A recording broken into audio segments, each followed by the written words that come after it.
అండి welcome to MV educational అడ్డా. నా పేరు మధు విజయ్. ఈరోజు నుంచి మనం డిఎస్సికి సంబంధించిన బయాలజీ చాప్టర్స్ అన్నీ కూడా కంప్లీట్ చేసుకుందామండి.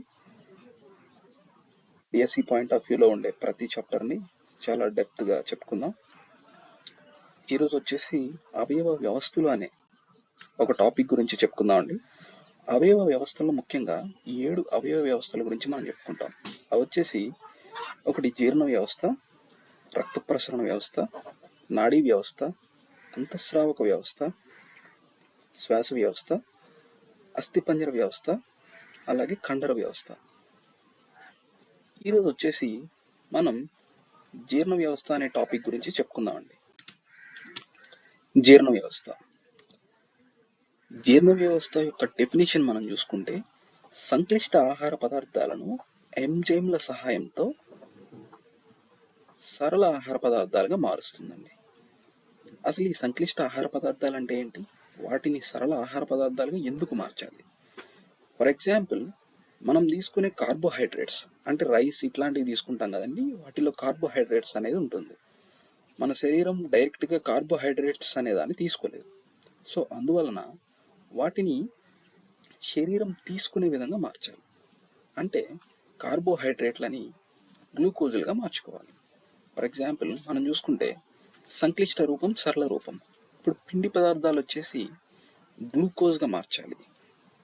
సో మన జీర్ణాశయంలో ఉండే ఎంజైమ్ల సహాయంతో ఈ పిండి పదార్థాలని గ్లూకోజ్గా మార్చి శరీరానికి శక్తిని అందిస్తుంది. అట్ ద సేమ్ టైం మాంసకృతులు, వీటిని ప్రోటీన్స్ అని అంటారు.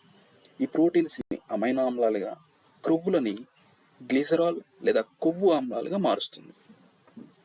ఈ సంక్లిష్ట రూపం నుంచి సరళ రూపానికి మార్చి శరీరానికి ఎనర్జీ అనేది అందిస్తుంది అన్నమాట. అండ్ నెక్స్ట్ చూసుకుంటే జీర్ణ వ్యవస్థలోని భాగాలు. మనం చూసుకుంటే జీర్ణ వ్యవస్థలో ముఖ్యంగా నోరు, ఆస్యకుహరము, గ్రసని, ఆహార వాహిక, జీర్ణాశయము, చిన్న ప్రేగు, పెద్ద ప్రేగు, పురీషనాళము, పాయువు. ఇలా చూసుకుంటే మొత్తం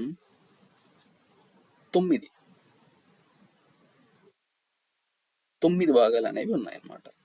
అలాగే ఈ నోటి నుంచి పాయువు వరకు 9 మీటర్ల పొడవు అనేది ఉంటుంది. ఈ నోటి నుంచి పాయువు వరకు 9 మీటర్ల పొడవు ఉంటుంది. ముఖ్యంగా మనం చూసుకుంటే ఆహారాన్ని ఈ నోటి ప్రాంతంలో మొదలేస్తే ఆస్యకుహరము, గ్రసని, ఆహార వాహిక, జీర్ణాశయము, చిన్న పేగు, పెద్ద ప్రేగు, పురీషనాళము, అలాగే పాయువు. ఈ విధంగా నోటి నుంచి పాయువు వరకు 9 మీటర్ల పొడవు ఉంటుంది. మనం ఏదైనా ఆహారాన్ని తీసుకుంటే ఆస్యకుహరంలో లాలాజలం చేత కలపబడి ఇట్లా గ్రసని ఆహార వాహిక మీదుగా జీర్ణాశయంలోకి ప్రవేశిస్తుంది. ఇక్కడ జఠరాసాల సహాయంతో జీర్ణమై అది చిన్న ప్రేగులోకి ప్రవేశించి అక్కడ శోషణ జరిగి శరీరానికి కావలసిన ఎనర్జీని అందిస్తుంది. ఆ తర్వాత మిగిలిన వ్యర్థ పదార్థాలు ఈ పెద్ద ప్రేగు ద్వారా ప్రయాణించి పురీషనాళం పాయువు ద్వారా విసర్జించబడతాయి. ఈరోజు మనం వచ్చేసి ఈ జీర్ణ వ్యవస్థలో ఉండే భాగాల్లో నోరు అనే టాపిక్ని చెప్పుకుందాం. నోరు అంటే మన ముందరి పెదవులు ఉన్నాయి కదండి, ఈ భాగాన్ని నోరు అని అంటారు.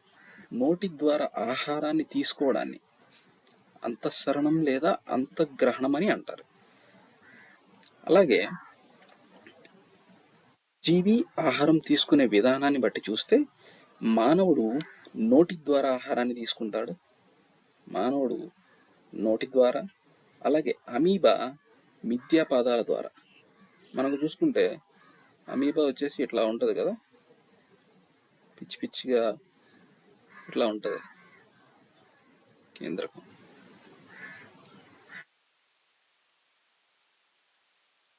ఇట్లా ఉంటుంది కదా, ఇది కేంద్రకం అన్నమాట. ఇట్లా మిథ్యాపాదాల ద్వారా ఇది ఆహారం అనేది తీసుకుంటుంది. అలాగే నత్త రాడ్యుల ద్వారా, అలాగే హైడ్రా అనేది స్పర్శకాలు మరియు టెంటకిల్స్ అనేవి ఉంటాయి, వాటి ద్వారా ఆహారాన్ని తీసుకుంటుంది అన్నమాట. అలాగే ఇది ఎక్స్ట్రా పాయింట్ అండి, సీ అనిమల్స్ మరియు స్పంజికలు అనేవి స్థానబద్ధ జీవులు అన్నమాట. అంటే ఇవి ఒకే స్థానంలో అట్లా ఉండిపోతాయి అన్నమాట. అండ్ నెక్స్ట్ చూసుకుంటే ఆస్యకుహరము. ఆస్యకుహరం అనేది నోటి లోపల ఖాళీగా ఉండే ప్రదేశాన్ని ఆస్యకుహరము అని అంటారు. ఏదైతే ఈ నోరు ఉందో నోటి లోపల ఖాళీ ప్రదేశం ఉంటుంది కదా, దాన్ని హాస్య కుహరము అంటారు. ఈ హాస్య కుహరంలో 3 భాగాలు ఉంటాయి. అవి ఏంటి అంటే, ఒకటి దంతాలు, లాలాజల గ్రంథులు, నాలుక. సో మనం ఈరోజు ఈ దంతాల గురించి టాపిక్ స్టార్ట్ చేద్దామండి.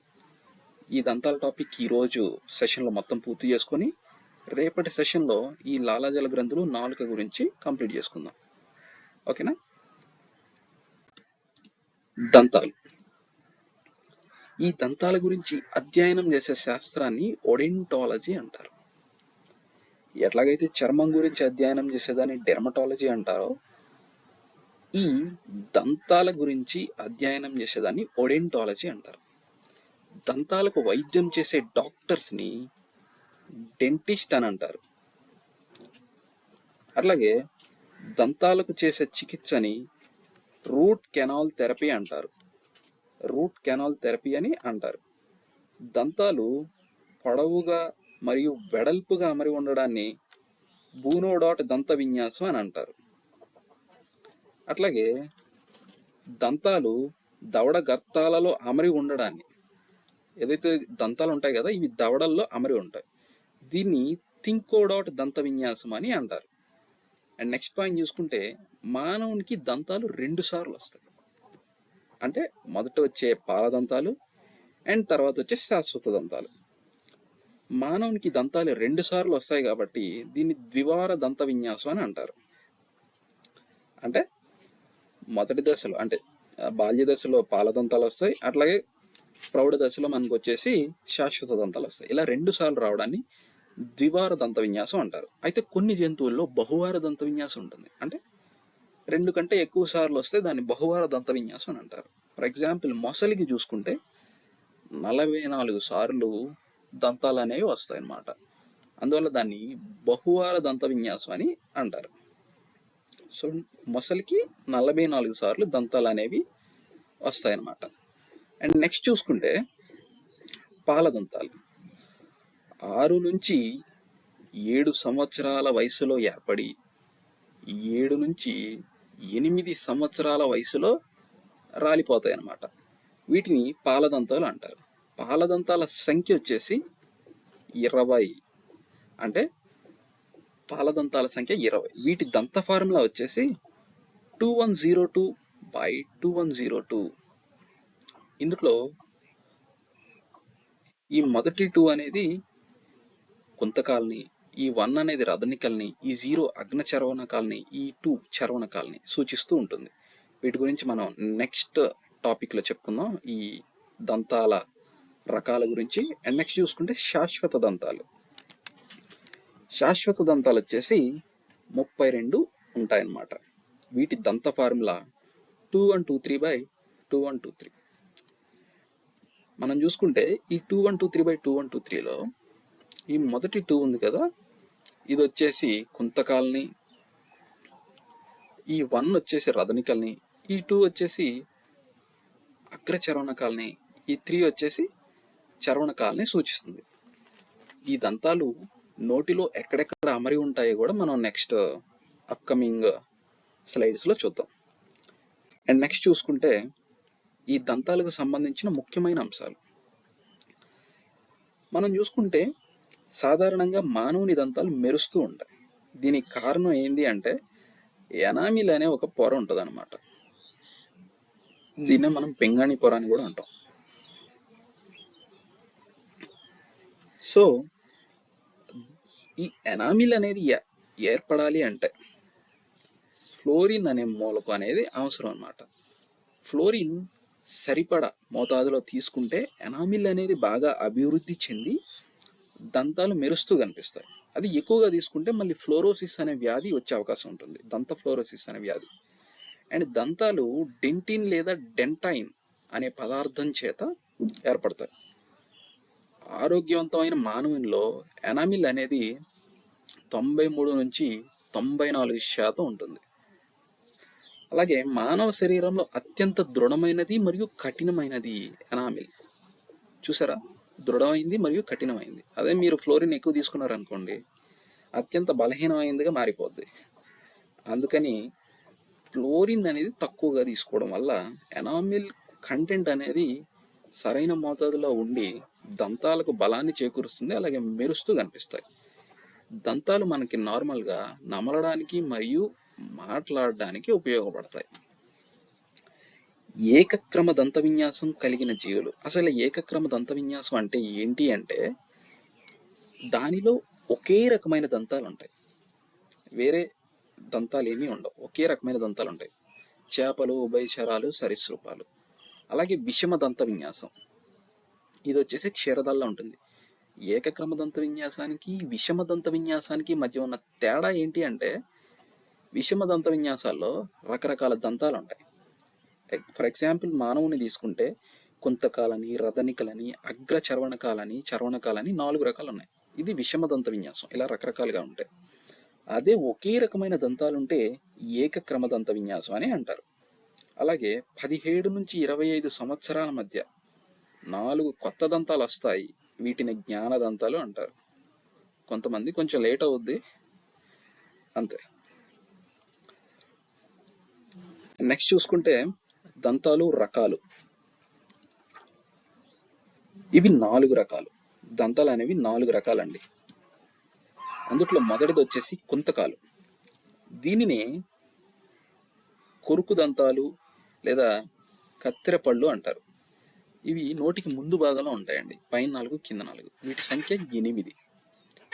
ఇవి ఉలి అంచు వలె పదునుగా ఉంటాయి. ఫర్ ఎగ్జాంపుల్ మనం డయాగ్రామ్ చూసుకుంటే చూడండి, ఈ పై భాగం ఉలి అంచు వలె పదునుగా ఉంది, చూడడానికి కూడా ఇది ఉలిలాగానే ఉంది. అండ్ నెక్స్ట్ వచ్చేసి రదనికలు. వీటిని చీల్చు దంతాలు లేదా కోరపళ్ళు అంటారు. వీటి సంఖ్య 4. ఇవి నోటిలో పై దవడలో 2, కింద దవడలో 2 ఉంటాయి, మూలల్లో ఉంటాయి అన్నమాట. ఇవి కోసు వలె ఉంటాయి. కోసు అంటే ఏంటంటే పైన ఒక షార్ప్ గా ఉండే మొన కలిగి ఉండడం. ఫర్ ఎగ్జాంపుల్ మీరు డయాగ్రామ్ చూసుకుంటే ఇక్కడ చూడండి, ఒక మొన లాంటి ప్రాంతం ఉంది కదా, ఇలా కలిగి ఉండడాన్ని కోసు వలె ఉండడం అని అంటారు. ఇవి వచ్చేసి 4 ఉంటాయి రదనికలు. అండ్ నెక్స్ట్ వచ్చేసి శాకాహార జీవుల్లో లోపించి మాంసాహార జీవుల్లో బాగా అభివృద్ధి చెందిన దంతాలు ఏమన్నా ఉన్నాయి అంటే అవి ఈ రదనికలు అన్నమాట.